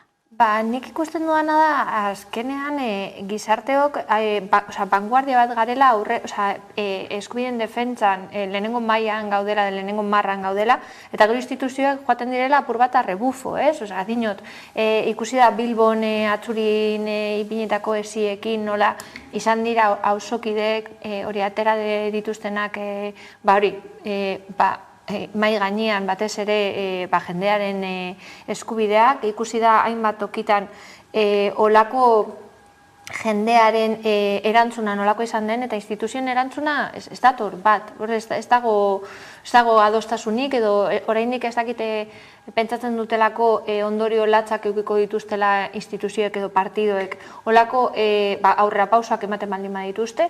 Nik uste dut migrazio eskubide bat dela, hori pasabide seguruak egon beharko direla, eta beti aldarrekatu dutena, regulazioaren jo behar dugula aldik eta lasterren jendea bizitza ez galtzeko olako mugetan. Bai, Irunen egin den protesta eta mobilizazioa, nik uste dut beharrezkoa dela, nik hemen arazo bat ikusten dut. Oso azkarra hasten dugula iritzi publikoan, komunikabietan adibidez gertatzen ari dena hor bidazoan. Bai, hildako bat dago, eta bai, agertzen da leku guztietan, eta danok oso konbentzituta oso kontzientziatuta gauz, baina gero pare bat egun pasa, aste bat pasa, eta hasten dugu urrengo hildakoa heltzen den arte, ez? Orduan hemen ezin dugu abaztu, arazo humanitario potolo bat dagoela bidazoan, ez da muga honetan. Eta, bai, nire refleksioa da, askotan saldu digute, Europar Batasunean ez dauzela mugarik, baina, migranteentzat dena dira mugak, ez da? Eta hor zer egin behar da, ze egoera hau jasan ezina da. Eta momentuz nik ez dut ikusi inolako aldaketarik. Egia da instituzioetan, hitz politeak entzuten ditugula, baina, karo, oso zaila da, Estatu Espainola eta Estatu Frantsesa, bakigu nola jokatzen duten migrazio kontuetan, eta benetako aldaketak ikustea, zai izango da, eta nik kasu honetan ustut hildako gehiago ikusiko ditugula muga honetan. Bai, zoritzarrez, gainera beti esan duguna, hemen beti egon dira lehenengo mailako migranteak eta bigarren mailako migranteak, eta borontate politikoa dagoenean, nik uste da aurrerapausoak eman direla, batez ere orain dela gitxi Ukrainiatik etorritako jendearekin pausu batzuk eman direla, eta nik uste dut pausu berberak eman beharko dituztela jende guztia ongitorria izateko. Azken finean, migrazioa, ez dakit konturatzen garen, baina gu sortzen ditugu arazoak hainbat tokitan, eta gero ondorioak ez ditugu nahi, ona heltzea batez ere, klaro, ekonomikoki edo elikaduraz dagokionez, guaz beste herrialde batzuetara hor hartzen dugu behar duguna, eta gero joaten garenean dena utzik usten dugu, eta ez dugu horko jendea ona etortzea, bere bizimodua hobetzeko. Uste dut hori kontrasan bat da eta onartu behar du. Bai, eta Ukrainiako jendearekin emon zen erantzuna, zuzena da, eman behar dena da beti, baina guztiekin. Ez bakarrik Ukrainiatik datozenekin, klaro, Afrikatik datozenekin bai, erantzun berbera emon behar da. Gero erantzuna ezberdina da, zezelan onartu aldu hori Marokoko esietan gertatu zana. Espainiako estatuko presidenteak adierazpenak batzuk egin zituen oso bortitzak eta jendea ez ditu gogoratzen edo ez du gogoratu nahi, Eta basuk esan duzuna, gero hitz politak botatzen ditugu jendea hiltzen denean, baina gero ez dago jarraikortasun bat, honi buelta bat emateko. Horrekin lotuta, Melillako gertakari horiekin lotuta, eta Pedro Sanchezek Marokoko jendarmen lana aitortu zuena eta ongi jokatu zutela esan zuen horrekin lotuta, BBC-kateak dokumental bat atera du eta salaketa moduan ere erabili daitekeena, bidegabe jokatu zutela, dio ikerketak. Uste duzu honek nolabaiteko ondorio politikoak ekarriko dituela? Ez, que ba, Espainiako Barne Ministerioak jada esan du BBC-ko dokumental honen, ikuspuntua faltsua dela, ez da. Orduan nik ez dut espero inolako iritzi aldaketarik edo inolako autokritikarik, ez, Espainiaren aldetik eta gutxiago ere Marokoren aldetik, ez da. Baina, nik ikusi nituen irudiak atxo telebistan eta, uste dut konfirmatzen dituztela, askok sumatzen genuena, ez da. Horregin zela, sarraski bat izan zen, ez bakarrik Marokoko poliziaren aldetik, baizik eta Guardia Zibilaren aldetik ere, eta gorpuak mugitu zituztela Espainiatik Marokora arazoa kentzeko, ez da, eta eskuak garbitzeko, eta Barne Ministeriotik eman den erantzuna, ez da sorpresaren bat, baina oso gogorra da egin dutena. Inkluso Defensor del Pueblo instituzio honek eskatu du informazio gehiago, tez diote informazio moten, eta Defensor del Pueblo honek ez da, hau da, beste sozialista bat da, Angel Gabilondo da, baina Marlaskaren ministeriotik ez diote inolako informazioarek emoten, eta ez dakit, deigarria da, ez da, deigarria da Espainiako instituzioa Defensor del Pueblo ere salatzea bere gobernuaren kontra, ez? Baina nik uste dut epe bai, ondorioak ekartzeko edo aldaketa batzuk ekartzeko jendea jakin beharko du zer gertatu den, eta oso jende gitxi ikusi ditu irudi horiek, nik uste dut bai komunikabideak zuk esandakoa, ez batzutan fokoa ipintzen dute hemen eta gero urrengo egunean zer gertatzen baldin bada beste leku batean, aldatzen dute fokoa eta hau ahazten da, nik uste dut bai hori garrantzia dauka eta bestela, zuk esan dakoa, lotxagarria denez nik uste dut onartezina izango zala, gizarte modun hau onartzea, ez? Eta gero betikoa, historikoki guk ikusten ditugu eskubiden ukaketak edo ez dakite zelan esan lehen gertatutakoak eta lotza sentitzen dugu. Nik uste dute, gero, etorriko direnak, gauza bera pentsatuko dute, hau ikustean edo honetaz interatzean. Bai, eta hau orain dela gutxi gertatu zen, baina da asko kastuta geneukan ere, nik atxo ikusi nituen irudia, eta hau, non gelditu egin zen? Zekar ez dugu ikusi inolako ikerketarik edo salaketarik, adibidez, kongresuan edo instituzioan edo... Eta, Espainiako gobernutik noski badana tapatu, ez da. Hori, kezkagarria da, tristea da dinamika. Baina nik uste dut impunitate puntu bat dagoela. Eta horregatik egiten dira olako gauzak. Jakin badakite ez direla egongo ondoriorik. Lehen epatu duzu, ez da, gizartearen eta arlo politikoaren artean dagoen arrakala hori, migrazioarekin gaiarekin lotuta eta beste batekin lotuta ere, baina honekin lotuta ikuspegik, zuzen ere immigrazioaren euskal behatokiak, Euskal Herriko Unibertsitatearen eta Eusko Jaurlaritzaren laguntzarekin egiten duen barometroak dio, duela gutxi, aste honetan bertan atera dira datuak, migratzaileekiko tolerantzia indizea hazi egin dela, handitu egin dela gizarteak, gero zeta tolerantzia handiagoa duela migratzaileekiko. Hala uste duzue? Ni printzipioz ale batetik bai. Nik uste dut olako gertakariak gertatzen direnak jendea lotzatzen da, eskatzen da, eta batzutan erantzun oso politak ikusi ditugu baita ere Bilbon, zen negal pila bat etorri zirenean auzokidek montatu zituzten olako, ongi etorritzeko lekuak, hor bizi nahi hemen ondoan herriberan egon ziren denboraldi bat, hainbat tokitan, elizetan eta hainbat lokaletan egon ziren, eta hau izan zen batez ere, auzokideen laguntzagatik eta ez instituzioen laguntzagatik, hainbat proiektuak dauze, hainbat tokitan, hainbat auzoetan laguntzeko jende hau, baina instituzioak nik ez dut ikusten hau. Beste aldetik, beste aurpegia, bai zeo zer gertatzen denean, bortxaketa bat dagoenean, lapurketa bat baldin badago, bai entzun genuen Bilboko jaietan edo orokorrean, jendea ez du, baina eske kanpotarrak dira, edo hori gazte batzuk gelditzen dira 18 urte betetzerakoan kalean, esaten du, porque hauek dira ez dakiz zer, jo. Ez dugu hausnarketa sakon bat egiten, batzutan datuak ez dute gauza bera esanez, eta nik uste dute batzutan esaten dutena. Batez ere esan duguna, badaudelako mota ezberdinetako migranteak, eta batzuekin daukagu, ez dakit nola esan, errespetu gehiago dekogu, besteekin baino, eta batzutan esaten dute porque egiten dituzte bortxaketak edo eraso sexistak ez dakit nondik etortzen direlako, eta ez gara konturatzen ari sistema patriarkal batean bizi garela, eta gu bebai parte garela hor bizi izan da, ni batzutan hori bai ikusten dut, ikusten dut alde ona, eta bebai beste, arrasekiria oraindik ez da amaitu, eta guztiok gara, ni sentitzen naiz parte, dinot, esaten nahi dute, batzutan esaten dute, eske ni feminista naiz, eta ez dut ikusten ez, ni konturatzen naiz, badekot nire punto machista, badekot nire punto arrasista, eta nabaritzen da, pertsona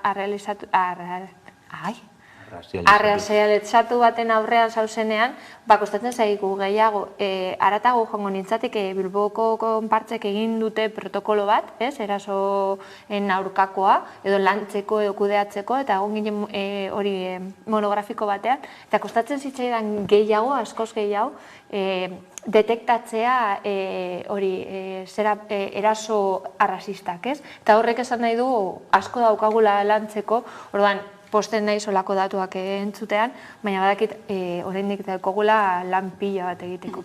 Bai, ikuspegik egindako behategi barometro honetan ere horixe ere badio, ez da? Estereotipo batzuek iraun egiten dutela, batez ere matxismoarekin lotutakoak edo indarkeriarekin lotutako horiek, eta beste batzuk aldatzen ari direla, batez ere lanarekin, lan alorrarekin lotura dutenak, ez da? Eta ikusi dugu, baita ere azken aldian patrona Confebaskek ere eskatzen duela, lan eremuan migratzaileak saltzeko baldaketak ematea eskatzen. Claro, baina batzuk bakarrik nahi dituzte, hori beren etekinerako, migranteak horbe bai, zor trampa handia dago, ez da? Eta, claro, orain bai, etorri behar dira, hori lan karga behar dugu, eta hemengo jendeak ez du nahi lan horiek egitea. Nik hori, bai, eskaintzen basaie lanekin etortzea oso ondo, baina ez dakit nik ez dut ikusten hori dela integrazio modu bat, segero asko eta asko hortik kanpo gelditzen dira, eta ez dut oste hori dela bidea bakarrik integratu eta bakarrik onartu lan egiten dutelako, eta lanpostu kutreak edo onartzen dituztelako. Nik egin duzun irakurketarekin bat nator, nik esango nuke azken hamarkadetan, ohitu garela beste herrietako jendearekin bizitzera. Egoratu behar dugu, dela, igual, 30 urte, Euskal Herrian zegoen migrazioa bakarrik Espainiar estatu barrukoa zela. Egia da, azken 30 urteetan, beste herri, adibidez, Afrikatik edo eta Latinoamerikatik jende asko etorri dela, eta esango nuke, gizartearen zati handi batek onartu dituela, eta ohitu dela beraiekin bizikidetza batean egotera. Baina honek ez du nahi esan benetako errespetua edo integrazioa dagoela. Askotan esaten dugu bai hor dauz eta bai bizitzeko eskubidea dute gure artean, baina ez ditugu ulertzen, ez dugu beraien kultura edo interesak edo eta, ez dakite hori beraien pentsamendua ulertzen, eta hori izango zen benetako integrazioa, eta orduan horrela asko egiteko oraindik. Bai, ni guztiz ados, zuk esan duzu, ez guk ez dugu nahi lan batzuetan lan egin, gu nahi ez duguna da lan baldintza batzuekin lan egitea. Eta badago jendea, zoritzarrez, prest dagoela, ez daukalako beste alternatibarik. Eta zuk esan duzuna integrazioa, orain dela markada batzuk bazegoen migrazio bat, baina estatu mailakoa. Eta batzutan orain esaten dugu kanpotarrak ez direla integratzen, baina estatu mailako migranteek ez ziren bat ere integratuak gure auzoetan. Ni Arangoitikoa naiz, bazegoen jende estatu espainolatik etorritakoa, eta ez zeuden prez edo ez nituen ikusten aurrera pausoak ematen zituztenik integratzeko gure kulturan. Kontrakoa, orain ikusten duzu, razializatuak dauzen ume pila bat euskeraz berba egiten, dantza taldeetan, aixele taldeetan, guztiz integratuago. Eta hori, zoriontzekoa da, batez ere, nik uste zaiago eduki dutelako, hizkuntzagatik edo anaragatik. Eta gero, lehen komentatu duguna, mai ezberdinako migranteak eta kultura ezberdinetakoak. Eta batzutan onartzen ditugu batzuk bere kultura oso antzeko, gurearen antzekoa delako eta ez besteak. Orduan igual integrazioa lortzeko edo behintzat bultzada bat emateko ikasi beharko genituzke kultura ezberdinak beste puntu batetik. Ze batzutan bakarrik komunikabidetan entzuten duguna barneatzen dugu eta komunikabidetan agertzen direna da krisialdietan, olako gudetan, orduan ateratzen da txarrena batzutan, ez? Eta nik uste dut kulturan hitzak ditugula munduan eta ikasteko moduko. Bai, eta ez dago kontrajarrita, beraiek bere kultura gordetzea, ez da, eta kontserbatzea, gainera oso ondo dago, eta hori aberastasuna ematen dio gure gizarteari, ez da? Oso ondo dago, bai, euskara ikastea, eta hemengo tradizioa ezagutzea, kultura ezagutzea, baina beraiek ere, hori, bere kultura kontserbatzeko eskubide osoa daukate, ez? Eta gu ere, beraien kultura ulertzeko eta ikasteko, eta hori gainera oso positiboa iruditzen zait. Nahiz aldatuko dugu, memoria ere izango dugulako izpide, astelehen honetan lehen aldiz Espainiako gobernuak ekitaldi instituzional bat egin duelako, hain zuzen ere gerraren eta diktadura frankistaren biktimak oroitzeko, eta Iñigo Aduriz, eldiario.eseko kazetariarekin heldu diogu gaiari gaurkoan, entzungo du. 40 urte baino gehiagotik ez dela orain arte horrelako omenaldirik egin estatu mailan eta gainera gobernuaren eskutik, baina hemen nik uste arazo sakonean dagoen arazoa da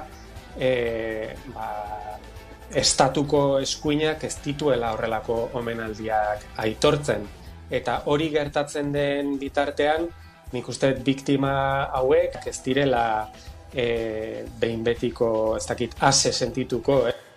Hori, zioen Iñigo Adurizek ez da, hain zuzen ere zehaztuta, asteleneko oroimen ekitaldi horretan, aitortza ekitaldi horretan, ekitaldi instituzional horretan, Espainiako eskuinak ez duela parte hartu, ez duela babestu inondik inora, eta noski, non gelditzen da orduan, ez, memoria demokratikoa, Miguel? Bai, nik iritsi kontrajarriak ditut honekin, ez? Egia da positiboa dela, behingoz, frankismoaren biktima aitortzea instituzionalki eta erreparatzen saiatzea, baina gero bai, entzuten ditudan diskurtso batzuk nire zaizkigu gustatzen, ez? Adibidez hori, zauriak estaldu behar ditugula, hori, besteak onartu, eta zauriak estaldi, oraindik ere, zenide asko dauz, bere anaien edo aitaren edo eta hori osabaren gorpuan ondagoen ez dakitenik, ez nola esango diozu beraiei hori zauriak estaltzeko eta kontrarioan hartzeko eta horrelakoak, ez? Orduan nik, oso ondo dago erreparatzea, baina entzun zan diskurtsoa, hori, Espainiako gobernuaren aldetik, hauts batzuk niri zitzaizkidan gustatu hildo horretatik joan zirelako. Eta gero, Iñigo Adurizek ondo esan duen moduan, daukagu eskuin oso ultra bat inoiz autortuko ez duenik, ez? Biktima hauek erreparatu behar direla. Orduan nik hemen, egia esan oso negatiboa naz, nik ez dut inola ere, boxea, ez dut ez esango baina, Alderdi Popularra nik ez dut ikusten, ez? Olako omenaldietara edo onako memoria ekitaldietara batzen inoiz, orduan hor bai oso arazo potoloa egongo da, ez da, gizartea oso polarizatuta egongo da Espainiar estatuan.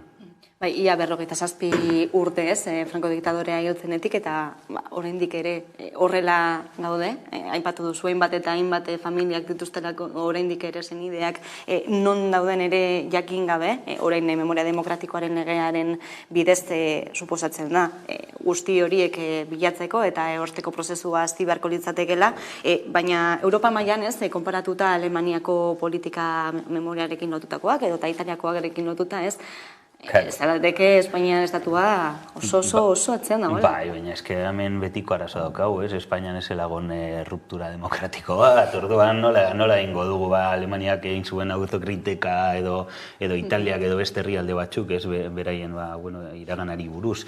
Ez, azkenean dugun sistema nondik dator, ez? Eta dugun eskuineko alderdiak ere beti eskudatzen dira konkordia horretan, ez? Frankismoak ege bezala zuen konkordia horretan eta ez dute inoiz benetako autokritika egingo edo onartuko biktima asko, ezta azkenean hori, eske, claro, nondik dator gaur egungo sistema monarkikoa, ez monarkia, estatuko jefatura.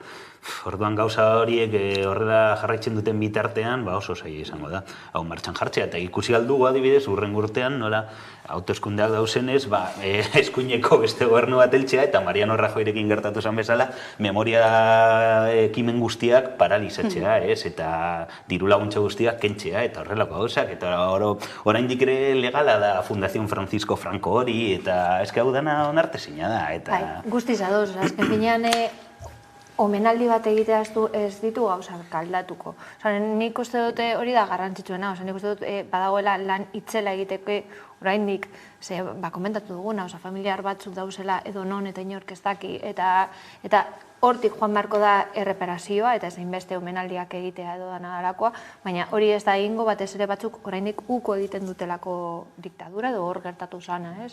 Eta komentatu duzuena, hemen gertatzen dana edo estatu mailan gertatzen dana, zen onartuko beste leku batzuetan, simboloak, jaiak, dauz, 11.000 adibide, beste lekuetan onartezinak izango dira, baina baita ere adierazpen batzutan entzutan, ez dut, hau esatea debekatu egon beharko zan, baina betiko gauza, ez? Dagoela doble rasero, batzuk titere batzuekin egoteagatik egon dira gartxela, eta beste batzuk adierazpen lotxagarriak eta onartezinak egiteagatik jarraitzen dute, eta are gehiago batzuk instituzioetan dauze, eta hori kezkagarria da. Hori Espainiako justizia beste arazo potolo bat, eta frankismotik datorren, reminiscentzia askorekin, ez da, azkenean daukagun klase judiziala, epaiak eta horrelakoak, azkenean, nondik datoz danak, ez?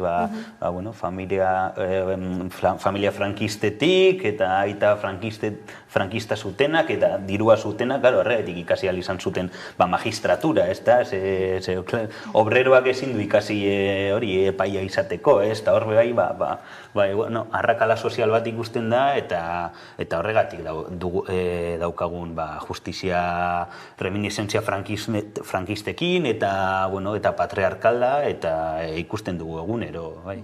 Bai, elkarlotura handia du guztiak gai honetan ere, eta sakonki azaleratu beharrekoa, gezaldatu behar dugu dena den, eta ultraeskuinari buruz hitz egiten jarraitu dezakegu, baina Brasilen kasu honetan izan ere badakizue, Lula da Silvak irabazi dituela bozak, baina ez du ibili dela Jair Bolsonaro dena den espizituki ez du oraingoz onartu porrota, baina behintzat bai adirazi du egun batzuk isilean egon ostean konstituzioa bete nahi duela, hori ziurtatu du, ikusiko dugu lehen momentuan.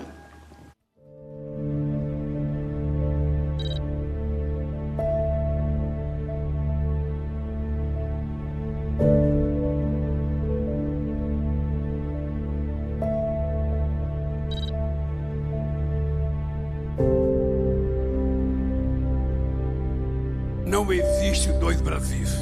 Somos um único país.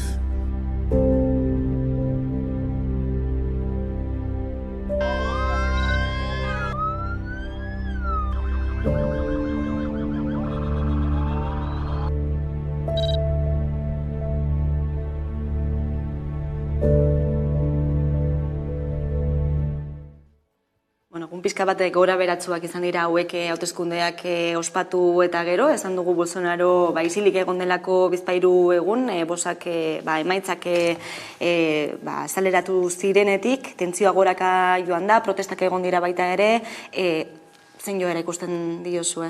Polarizazioa guztiz eta guztiz zatituta dagoen herrialde bat, eta oso kezkagarria, zenik ezin dut ulertu, ez dakit, pobrea den edo langilea den Brasildarra eta Bolsonaro eskatzen duena, hor, asko dago aztertzeko, nola diskurtso hori ultra, oso barnean sartu dan, eta nola ere, sekta o evangelista bebai, guztiz jende asko konbintzitu duela, eta, nondik datoz mogimendu hauek, eta zergatik diren hain eraginkorrak. Ni asko posten naz Lularen garaipenagatik, baina, karo, emaitzak ikusita hemen arazo oso handi bat egongo da Brasilen, etorkitzunean. Lulak, oso maitza estua da, ea nola gobernatzen duen, eta ea nola, espero dut asierto asko ukitzea Lulak, baina oso lan gogorra doka aurretik. Bai, zorionez akordiak lortzeko gai dela, demostratu egin dela, dinot, behintzat, boterean mantentzeko bere postua, eta betikoa, ni entzutean, edo ez entzutean Bolsonaro, pentsatu nuen Trump garaian, berak ez zuela onartzen, esaten zuela izan zala dana Trumpa bat, ez dakiz zer, eta gero nik uste dut oso garrantzitsua dela, ea mundua zelan erantzungo duen, hainbat presidentea atera dira, onartzen Lula presidente izan dengo dela eta beste batzuen isiltasuna da igual gehien kaskatzen nahuena. Eta gero igual, zuk esan duzuna, eguneroko gauzak egiterakoan nola aurrera emango ditu bere proiektuak Lula. Nik uste dute, bai, polarizazioa hor dagoela eta argi dago, baina nik uste dut leku guztietan dagoela, ze pobrek hemen PP-ari ematen diete batzutan boska, eta ulertezina da, hor bezala. Nik uste dut igual, pandemian nola jokatu zuen Bolsonaro, eragina eduki duela, zorionez. Ez bazeukan kezkatzeko izango zen. Bai, egia da, eta gero bai, Brasilen estado deep state bat dago, ez da aparatu oso ultraeskuinakoa, eta horrek ere Bolsonaroren alde jokatzen du, orduan egia da Lularen garaipenak baduela bere balio oso handia, eta espero dut urrengo 4 urteetan politika soziale eraginkorrak martxan jartzea, eta espero dut ere ekonomia hastea, eta 4 urte barru, espero dut eskerraren beste garaipen bat, eta baina esain estua, ez da. Zaila izango da, Bolsonaro hori babes asko ditu sisteman, eta, eske ikusten ari gara, ez bakarrik Trump, baina nola mugimendu ultrak Europan ere hasten diren, eta tendentzia hori oztopatzen ez bada, zaila izango da, Latinoamerikan ere, eskerreko gobernuak mantentzea. Momentuz egia da, Latinoamerikan ikusi ditugula eskerraren garaipen oso simbolikoak, ez da, eta interesgarriak, adibidez, Kolombian, baina egia da beste aldetik ere oso fuerte dauzela ultraeskuinak eta horrelako diskurtsoak. Baina, Hego Amerikako mapa ikusten baduzu, gaur egun eskuineko gobernuak gutxiengoa dira, ez? Behintzate hor ere esperantza izpi bat aurkezten da, ez? Lularen garaipenarekin, eta horreko hauteskunde zikloetan gertatu den berarekin, ez da? Eskerrarentzako joera horrekin. Hori Ameriketan, baina hemen Europan kontrakoa ikusten ari gara, ez? Igotzen ari dena da eskuina, eta gainera hori, diskurtso horiek, batez ere krisialdi momentu honetan, oso errez barneratzen dira, ez? Eta hori da kezkatzen dena. Horregatik behar ditugu eredu batzuk, ez? Begiratzeko eta espero dugu zuk esan duzuna, ez? Aurrerapausoak ematea hainbat arlotan, eta holan gu hemen bebai konturatzea posiblea dela aldaketa bat. Bai, eta gero, beste gauza bat gertatzen da ez da. Ze lehen, orain dela urte batzuk, eskuinak, azkenian ziren liberal edo kontserbadore klasikoak, azkenean erregela batzuk onartzen zituzten. Baina eski ikusten digun eskuinak gaur egun naiz eta oposizioan egon, eske gero eta radikalagoak dira, eta momentu batean irabazten badut hauteskunde batzuk, eske izango dira, kriston arazo bat, eta kriston, zakit, arrakala bat gizartean eta batez ere klase langileentzako oso negatiboak, ez? Orduan nik uste dut pedagogia asko egin behar dela eta eskerrek ezin direla ibili modu tibio batean, ezta? Izan behar direla gogorrak eta programa, benetako eskerreko programak jarri behar dituztela martxan, zeske bestela ultraeskuinak jango ditu momentu batean.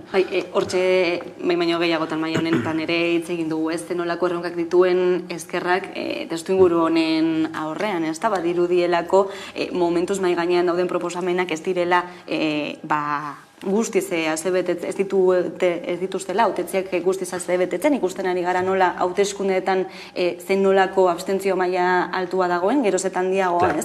Hor ere badago erronkandi bat, hain zuzen ere, ultraeskuinaren gorakadaren testuinguruaren aurrean batez ere. Bai, hori da, eski programa epelak martxan jartzen baduzu eskerretik, jendia desenkantatuko da, ez da geldituka etxean, eta ultraeskuina gora egingo du, eta adibidez, Borik Txilen benetako eskerrako programa martxan jartzen badu, igual urrengo hauteskundeetan kast ultra eskuindarra irabaziko dio, eta horrelako hausak, ez? Orduan nik uste eskerrentzako irtenbia dela hori, benetako eskerreko politikak egitea, ez? Eskuineko politikak egiten dituen bezala. Beldurrak gainditu beharko dituzte, ez? Nik uste dut hor beldurra asko dagoela eta aipatutakoa, ez? Bada momentua martxan jartzeko eta ikusteko posiblea dela olako programak aurrera eramatea. Nik uste dut jendearen babes aukiko duela.